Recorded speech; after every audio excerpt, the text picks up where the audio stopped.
సత్య ప్రమాణాలకి ఎంతో ప్రసిద్ధి ప్రాముఖ్యత కలిగినటువంటి కాణిపాక వినాయకుడి దగ్గర కూడా ఉదయం నుంచి భక్తులు పోటెత్తారు. ఆలయంలో కూడా ప్రత్యేక ఏర్పాట్లు చేశారు. ఇక కొత్త సంవత్సరంలో ఎటువంటి విఘ్నాలు కూడా రాకుండా చూసుకోమని ప్రార్థిస్తూ కూడా భక్తులు దేవాలయానికి చేరుకుంటున్నారు. ఇక అక్కడ తాజా పరిస్థితిని మా ప్రతినిధి మనోహర్ అందిస్తారు. Manohar, good morning. Vijaya Chandrika, ABN Andhrajyothy ప్రేక్షకులకు వీక్షకులందరికీ కూడా ఆ వరసిద్ధి వినాయక స్వామి ఆశీస్సులతో నూతన సంవత్సర శుభాకాంక్షలు తెలియజేస్తున్నాము. ప్రస్తుతానికి మనము ప్రసిద్ధి పుణ్యక్షేత్రం అంటే కాణిపాకంలో ఉన్నాము. కాణిపాకానికి ఉదయం 2 గంటల నుంచి కూడా భక్తజనము పోటెత్తినటువంటి పరిస్థితి. ఉదయం స్వామివారికి 2:30 గంటలకే ఇక్కడ ఆలయ అధికారులు చందన పూజ చేసి ఆలయ దర్శనాన్ని ఓపెన్ చేసి భక్తులకు దర్శన భాగ్యాన్ని కల్పిస్తున్నటువంటి పరిస్థితి మనము చూస్తున్నాము. తెలుగు రాష్ట్రాల నుంచే కాకుండా సమీప పొరుగు రాష్ట్రాలంటే కర్ణాటక, తమిళనాడు నుంచి కూడా భక్తులు పెద్ద సంఖ్యలో కాణిపాకానికి పోటెత్తినటువంటి పరిస్థితి. దీంతో క్యూ లైన్లన్నీ కూడా పూర్తిగా నిండిపోయినటువంటి పరిస్థితి అయితే కనిపిస్తుంది.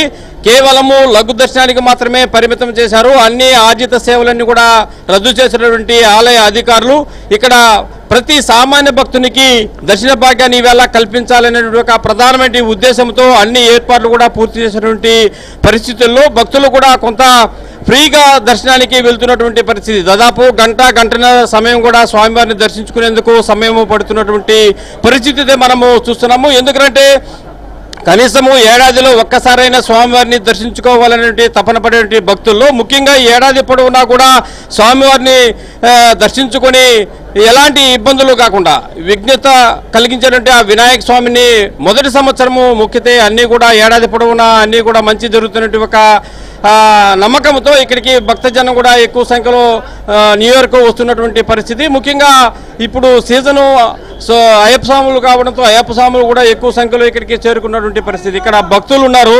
మరి భక్తులు వివిధ ప్రాంతాల నుంచి తరలి వచ్చినారు. ఎంత సమయం పడుతుంది, ఇక్కడ స్వామివారిని ఎందుకు ఈవేళ మొదటి రోజు దర్శించుకుంటారనేటువంటి అంశాలు కూడా తెలుసుకునే ప్రయత్నం అయితే చేద్దాం. చెప్పండి, మీరు ఎక్కడి నుంచి వచ్చారు? ఈరోజు వినాయక స్వామి యొక్క ప్రత్యేకత ఏమిటి? న్యూ ఇయర్కే ఎందుకు ఇక్కడ వినాయక స్వామిని దర్శించుకోవాలని మీరు కాణిపాకానికి వచ్చారు? మాది సత్యసాయి జిల్లా సోమందేపల్లి మండలం నుండి మేము గత 10 సంవత్సరాల నుండి కూడా ప్రతి సంవత్సరం కూడా జనవరి 1వ తారీఖు ఇక్కడ వచ్చి స్వామివారి దర్శనం చేసుకుంటాము.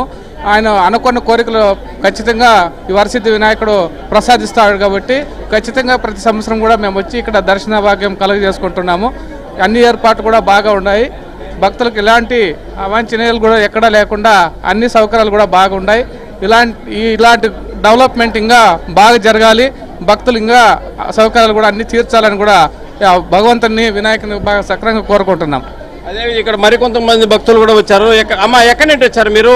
ఇక్కడ ఈరోజు న్యూ ఇయర్ ఎందుకు ఇక్కడికి స్వామివారిని దర్శించుకోవాలి వచ్చారు? ఫస్ట్ విఘ్నేశ్వరుని దర్శించుకుందామని వచ్చింది, న్యూ ఇయర్ కాబట్టి. అంటే మీరు ప్రతి సంవత్సరం కొత్త సంవత్సరానికి వస్తుంటారా ఏంటి? లేదు, ఇప్పుడు అనుకొని వచ్చినాము రావాలనేసి దర్శనం చేసుకుందామని. అంటే వినాయక స్వామి యొక్క ప్రత్యేకత ఏమిటంటే కాణిపాక వినాయక స్వామి ప్రత్యేకత అంత మంచిగా జరుగుతుంది అని మా అభిప్రాయం. అంటే ఇక్కడ ఎట్లుంది మీకు? దర్శనానికి వెళ్తున్నారు కదా, సౌకర్యాలు ఎట్లున్నాయి? అంటే ఇక పబ్లిక్ ఉండరాని టికెట్ తీసుకుని వచ్చినాం అంతే.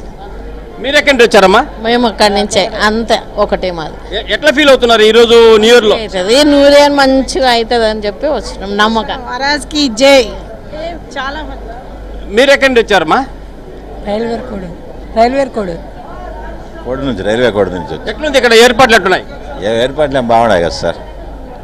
ఇది విజయ చంద్రిక చూడొచ్చు మనము. భక్తులు కూడా ప్రతి క్యూ లైన్లు కూడా పూర్తిగా నిండిపోయినటువంటి పరిస్థితి. వివిధ ప్రాంతాల నుంచి కూడా భక్తులు ఎక్కువ సంఖ్యలో కాణిపాకానికి పోటెత్తినటువంటి దృశ్యాలు కూడా మనం చూస్తున్నాం. మీరు ఎక్కడి నుంచి వచ్చారు? ఈరోజు న్యూ ఇయర్ లో స్వామివారిని దర్శించుకోవాలని ఈ రోజు ఎందుకు వచ్చారు కాణిపాకానికి? మంచి జరగాలని వచ్చాము. సత్యసాయి జిల్లా పెనుగొండ నుంచి వచ్చినాము. అంటే ప్రతి సంవత్సరం వస్తుంటారా? సంవత్సరం వస్తున్నాము. అంటే ఇక్కడ ఏం స్వామివారు నమ్మకంతో, స్వామివారి నమ్మకంతో వస్తున్నాం ప్రతి సంవత్సరం. మీరు ఎక్కడి నుంచి వచ్చారు? మా చిత్తూరు అండి, లోకల్లే. ప్రతి సంవత్సరం వస్తుంటాము. ఇక్కడ స్వయం వినాయక స్వామి ఉన్నారు కాబట్టి వస్తుంటాము. బ్రహ్మాండంగా ఉంటుంది ప్రతి సంవత్సరం. ఇక్కడ అయ్యప్ప స్వామి భక్తులు కూడా చాలా పెద్ద సంఖ్యలో ఇవాళ ఇక్కడికి తరలి వచ్చినటువంటి పరిస్థితులు. మరి చెప్పండి, ఎక్కడి నుంచి వచ్చారు ఏంటి? విజయవాడ నుండి వచ్చాం. ఈ రోజు కాణిపాకంలో ఎందుకు మీరు స్వామివారిని దర్శించుకోవాలని ఈ రోజే వచ్చారు? ఈ రోజు వచ్చామంటే మేము శబరిమల వెళ్తున్నాము. మొదటగా మేము శబరిమల వెళ్తున్నాము. మొదటగా వినాయకుడిని దర్శించుకొని శబరిమల వెళ్తున్నాం. అది అందుకే వెళ్తున్నాము. విజయవాడ నుండి వచ్చాం. స్వామి శరణం. గతంలోకి ఈసారికి తేడా ఏంటి ఏమైనా కనిపిస్తుందా కాణిపాకంలో? గతంలో బాగాలేదు స్వామి, ఇప్పుడే చాలా చక్కగా ఉంది. దర్శనం బాగా అవుతుంది, ఫ్రీగా ఉంది. చాలా ఇబ్బందులు పడ్డాం గత 4 ఏళ్ళు. ఈ సంవత్సరం అంతా బాగుంది. ఈ ప్రభుత్వం బాగుంది స్వామి. చూడొచ్చు, ఇక్కడ చెంటి పిల్లలతో సహా భక్తులు స్వామివారిని దర్శించుకునేందుకు కాణిపాకానికి తరలి వచ్చినటువంటి దృశ్యాలు కూడా మనం చూస్తున్నాం. గంటన్నర అయినా పర్లేదు, ఈవేళ స్వామివారిని దర్శించుకోవాలి. ఏడాది పొడవునా కూడా మంచి జరగాలంటే ఆ వరసిద్ధి వినాయక స్వామిని దర్శించుకోవాలనేటువంటి ఒక తపనతో ఈవేళ ఇంత పెద్ద సంఖ్యలో, భారీ సంఖ్యలో భక్తులు వివిధ ప్రాంతాల నుంచి కూడా కాణిపాకానికి చేరుకుంటూ స్వామివారిని దర్శించుకున్నటువంటి పరిస్థితి కూడా మనం చూస్తున్నాం. అదే సందర్భంలో ఆలయ అధికారులు కూడా ఇక్కడ భక్తు జనానికి ప్రత్యేకమైన ఏర్పాట్లు కూడా ఏర్పాటు చేశారు. 50 రూపాయలు, 100 రూపాయలు, 150 రూపాయలు ప్రత్యేక దర్శనాలతో పాటు ఫ్రీ దర్శనాలు కూడా సామాన్య భక్తులకు పెద్ద సంఖ్యలో కల్పించేందుకు ఆలయ అధికారులు అన్ని ఏర్పాట్లు చేసినటువంటి పరిస్థితి. ఇక్కడ స్థానికంగా ఉన్నటువంటి పూతలపట్టు నియోజకవర్గానికి సంబంధించినటువంటి ఎమ్మెల్యే మురళీమోహన్ ఇప్పటికే స్వామివారిని దర్శించుకుని ఇక్కడ ఏర్పాట్లు కూడా అన్ని కూడా పర్యవేక్షిస్తూ భక్తులకు ఎలాంటి ఇబ్బందులు లేకుండా అధికారులకు ఆదేశాలు కూడా జారీ చేస్తున్నటువంటి పరిస్థితి ఇదే మనం చూస్తున్నాము. విజయచంద్రిక. Thank you Manohar.